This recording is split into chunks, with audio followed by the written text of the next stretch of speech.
There was a stigma with the Nevada test site. When people hear Nevada test site, they clearly think of one thing, and that's the big mushrooms growing out of the desert, the underground test, and that's not who we are, and that's not where we're going to be anymore.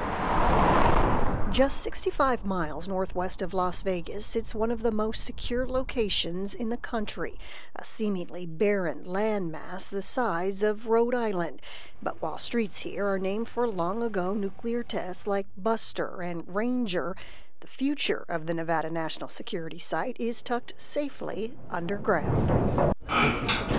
This is the U-1A complex, a massive series of tunnels nearly 1,000 feet below the desert surface, where scientists are answering the question, what happens to nuclear weapons as they sit in our country's stockpile? The analogy is that you buy a brand new car, but you're never allowed to start it.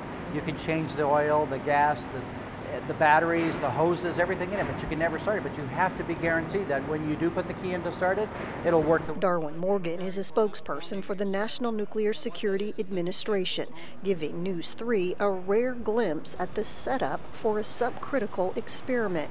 Plutonium and high explosives lowered into this vessel, an X-ray machine on the other side taking pictures of what happens when the explosives are set off.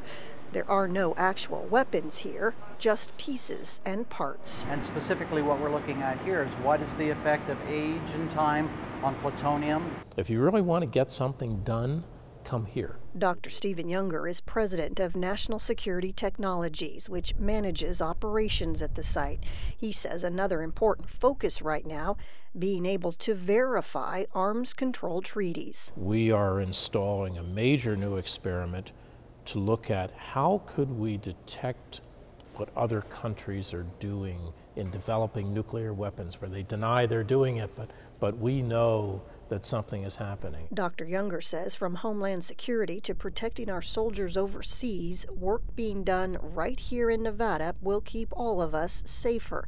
Even chemical companies come to the desert to figure out how to clean up hazardous spills. Spill it out here into the open environment, onto the dry lake bed, and from that they could better learn how to mitigate and fight those. What were the chemicals that they could use that would neutralize that chemical and make it safe for them to gather it back up? Watch closely for a man-made sun. A far cry, perhaps, from our atomic roots, when above-ground testing was something of a tourist attraction for people in Las Vegas.